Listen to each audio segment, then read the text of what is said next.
Okay.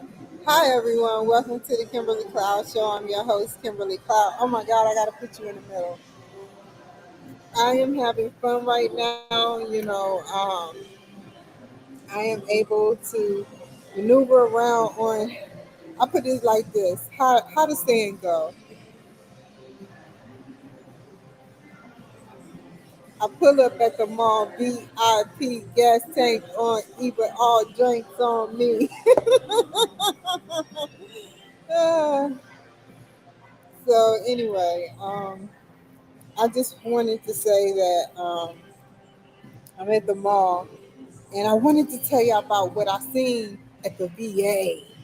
The VA, man, oh my God, stories of abundance, man. So many stories, man.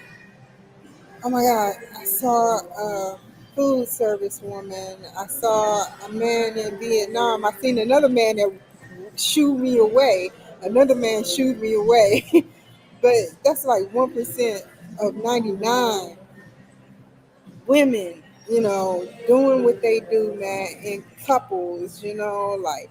Let me go back to the guy that I interviewed because y'all don't know that I interviewed this guy secretively. He didn't know I was interviewing him. I was like live, or maybe he did. Who knows? So sat up there and he talked about Vietnam, how Iraq hit Kuwait with a bomb, and how Kuwait went to war, and that was the Gulf War. Bush retreated the soldiers out. Crazy. No, that was the Gulf War. Yeah, that was the Gulf War. He said it wasn't really worth it. He said, "Sorry, I hope I'm not giving." Okay, sorry. That be hurting my booty, my little tootie booty. So yeah, man, like seriously, um, I am so happy right now because he talked about he was in the Gulf War and the Vietnam War. He really didn't talk much about the Vietnam War because he kept going back to his parents. He was 18 years old when his parents had him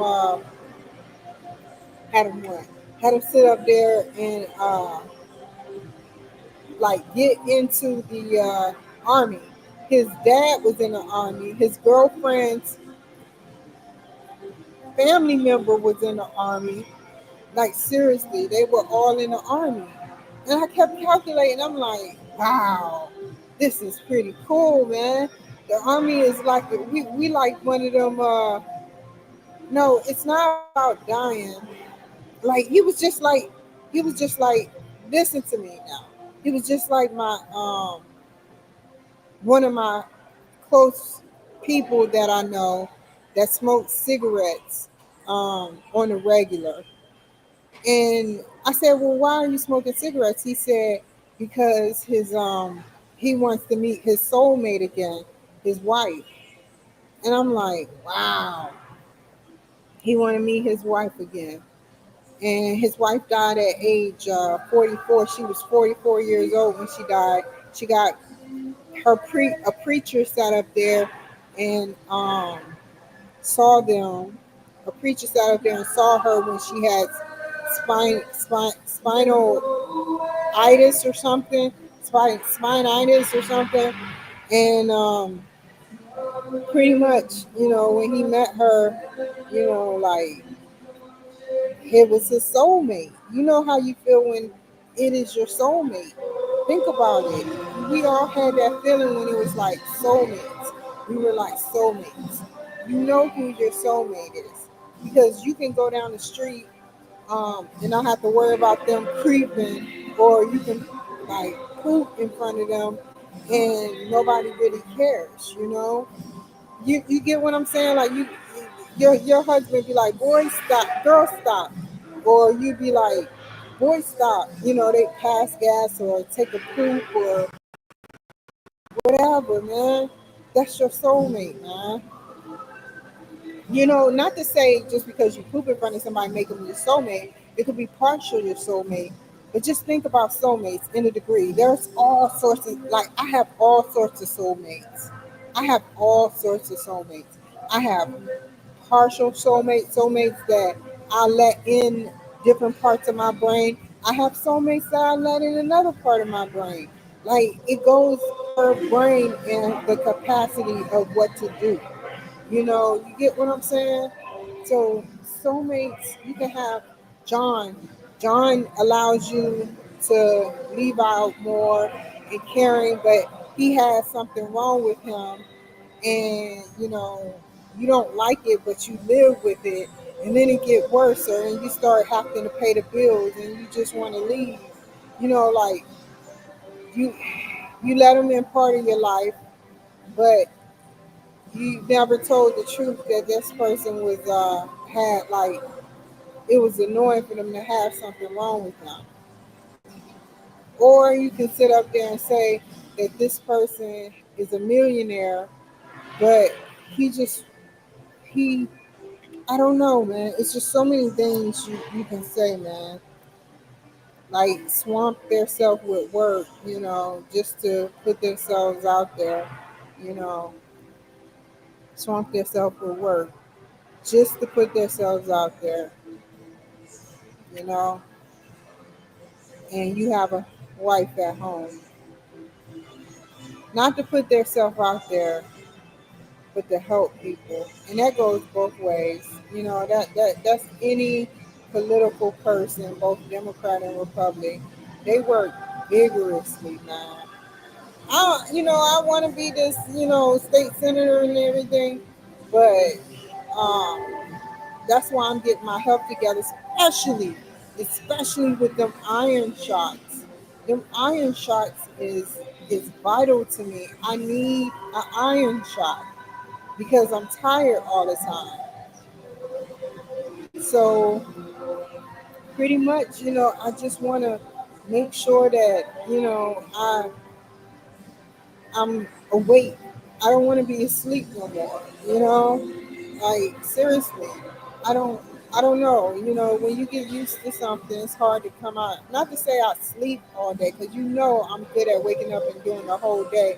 But I just had surgery, so it's like, with the surgery, it kind of, some days are harder than others.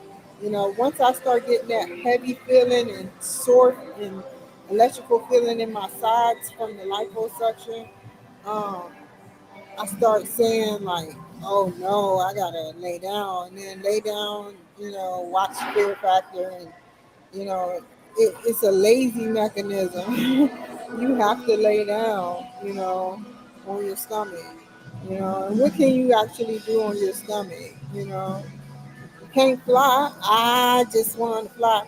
No, you can't fly, man. You can't fly. So pretty much, like, I just feel like, when you're doing that, I don't know, man. I just want to be on point, man. When I run this time, I have too many things to take care of right now, and that would look so weird, me running for senator, and I have stomach problems right now, possible stomach problems right now. I have arthritis right now, which some people do. That can be okay, but then I have iron deficiency problems. So, with iron deficiency problems, that leads into, tiredness. When you eat, you get tired. That's not nigga-itis. Some people say, oh, is that nigga-itis? What's nigga-itis? What's nigga-itis? They say I caught the itis. When you eat and you feel tired, that's not normal. That is not normal. Seriously. That's really not normal. You got to think about it. Um, your body start digesting slowly, which everything is going slowly, and it causes you to sleep. And then you sleep, and the fat just seeps through. Once the fat becomes fat, it seeps through and gets into parts of your body you don't want it to get into. And that's why I hate what I sometimes it happens like that. So yeah, man. Um, that's what's going on with that. And then we never got to debate, but it's okay. She has to. She is high of she. I got 3,218 votes. She got 84,000 votes. I want to say that's like 8% of the population in Seattle. There's like 150 to 200,000 in Berrien, and she got like that is excellent. That's very excellent, very excellent. But you gotta think about me too. Like to sit up there and have to go through that. Like seriously, to sit up there and like, oh my God, I missed my train of thought. I didn't mean to do that, but there was a reason. There was a reason. Um. Anyway, uh, let's see. Variant. That's like 8% because it's like 800,000 here, almost 900,000, and so that's pretty good, man. That's pretty good. And I got like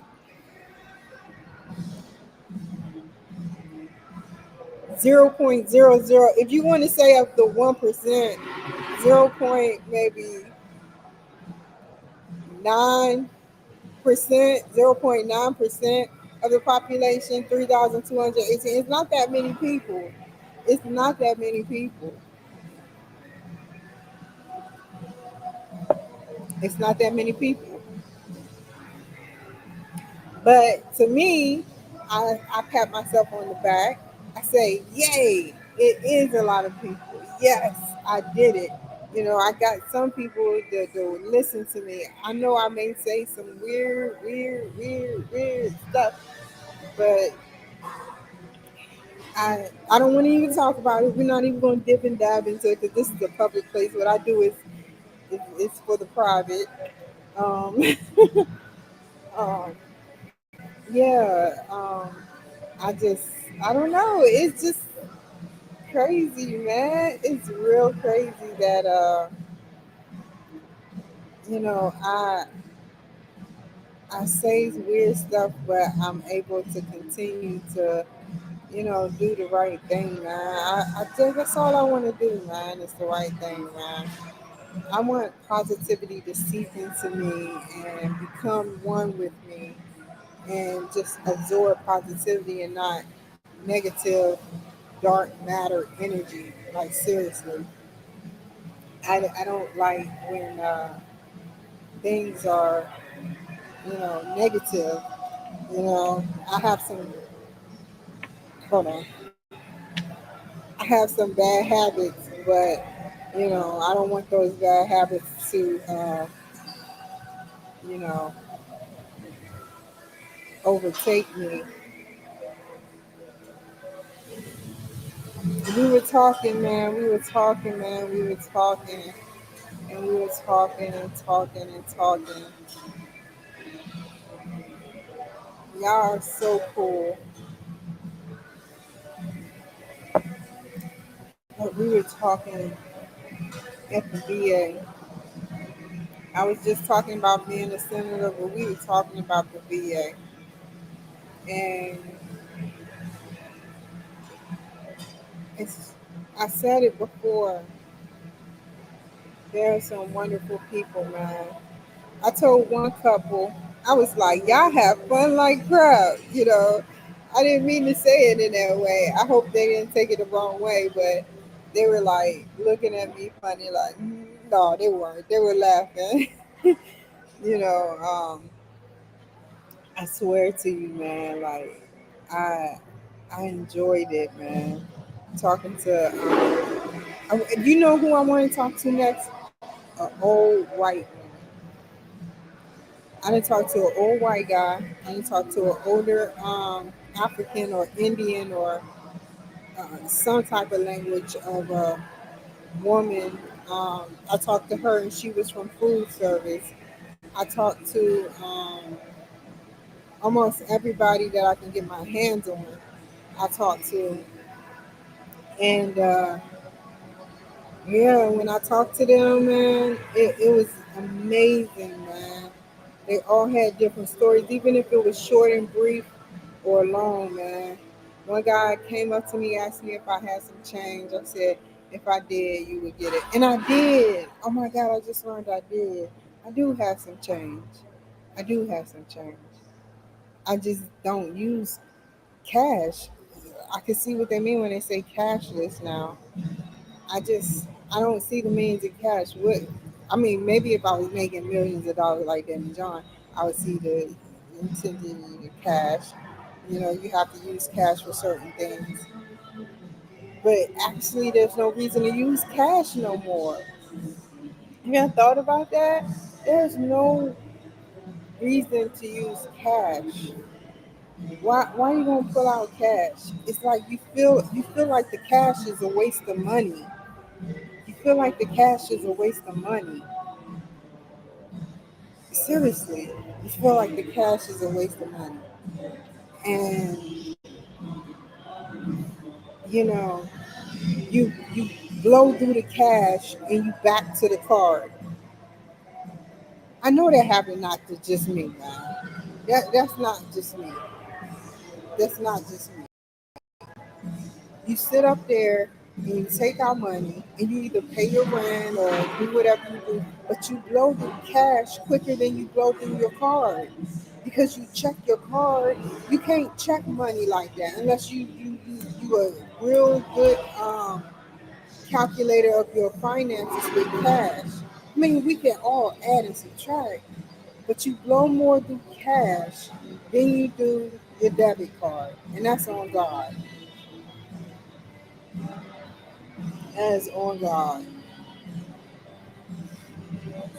So when I hear a person say they want cash, I be like, why?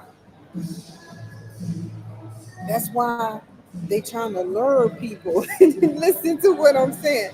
They trying to lure people now because now the gasoline stations be like 306 gas for cash, 314 for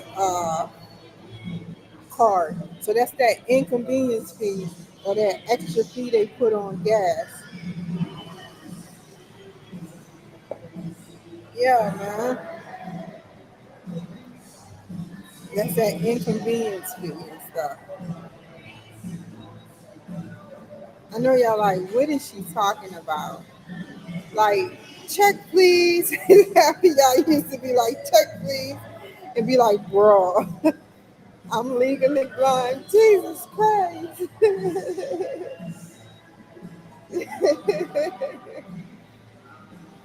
So anyway, oh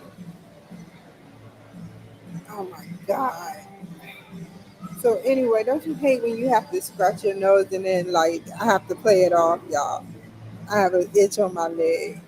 Hold on. I had to play it off. So anyway,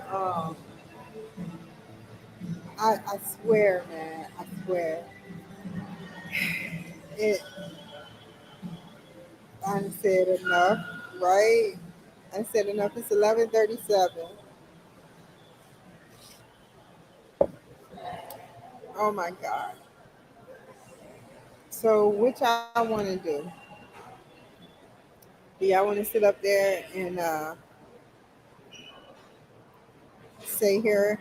I don't want to go back to the VA because I don't want to bother the flow. I want to go to dental, take care of what I need to take care of, and then roll out.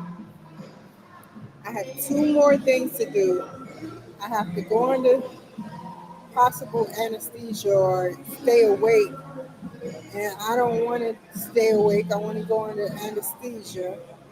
Um, amnesia. It sounds sort of like amnesia, but I gotta go anesthesia. And I just Yeah, so that's one. And then I gotta go to my colonoscopy. And oh my God, look at those birds! What's up, birds? Hey, little birdie.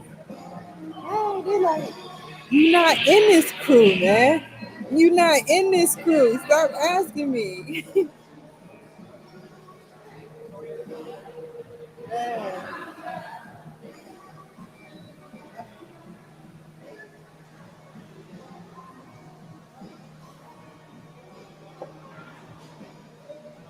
beautiful birds.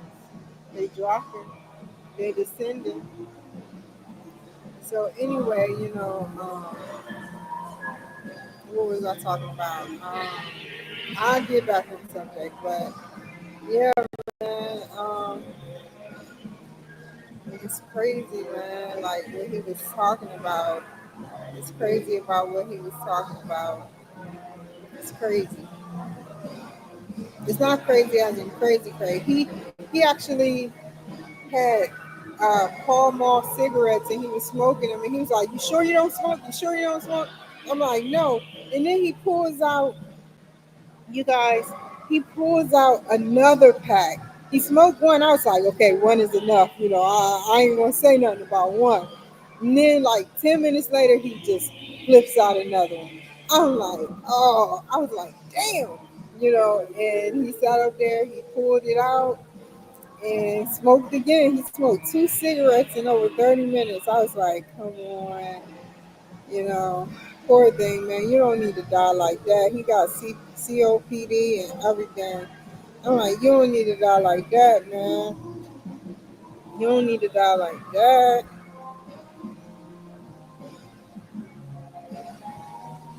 What you think gonna happen to you? Like seriously, I can't wait to speak to an older white woman. You know,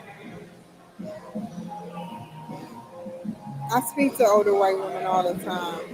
But I'm talking about a white woman that's 77 like he was. He was born in 1947 or 37. So yeah, but I just I really appreciate everything that goes on. Man. I really appreciate the world, man. The world is so beautiful to me. I sound like a hippie, but I'm not. Not to say hippies were bad anyway. They just their wave of events. They just didn't care about nothing. And they were too busy getting high. No, imagine yourself if you can apply your brain with like really, it would be hard. To, that would make your brain so much stronger. But instead, we use it and we do other things with it. But imagine if you can apply your brain while you are high. I'm gonna try to do that like when next year, December sometime.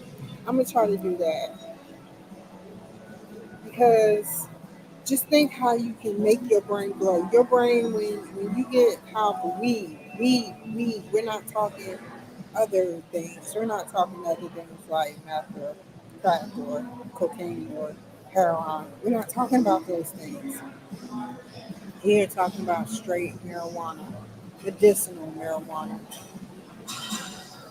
If you can apply yourself, if you can apply yourself like you would, that would strengthen your brain, wouldn't it? Because look how people already talk when they're high. They have like this is how I usually talk, y'all. This is how I usually talk without being high. Because to be honest, I've been on marijuana, whether medicinal or not, since I was 15. But now I'm off of it because I'm on that P. I'm on that P. That don't sound right.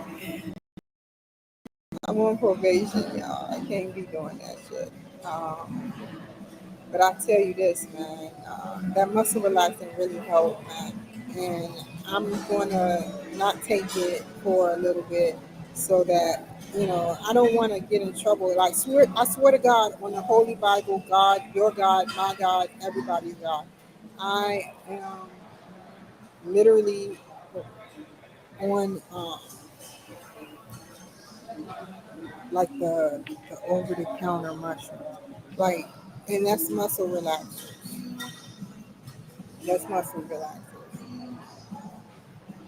So you know, it helped relax my muscles. Where just taking Motrin, ibuprofen, those are man-made, like penicillin. No, that's it's not penicillin. It's what is Advil made of? An insect. It's an insect. It's man-made. It's man-made, y'all.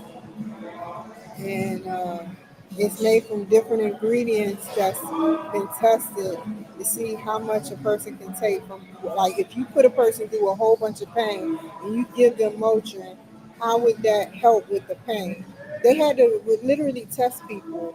They didn't have them at first. They had like possibly um, like tester sites, where they keep it controlled. But now, all they got to do is say, well, they go look at people who have severe pain and use Motrin to see, whether Motrin is actually a good factor for them or not. And I still be feeling pain.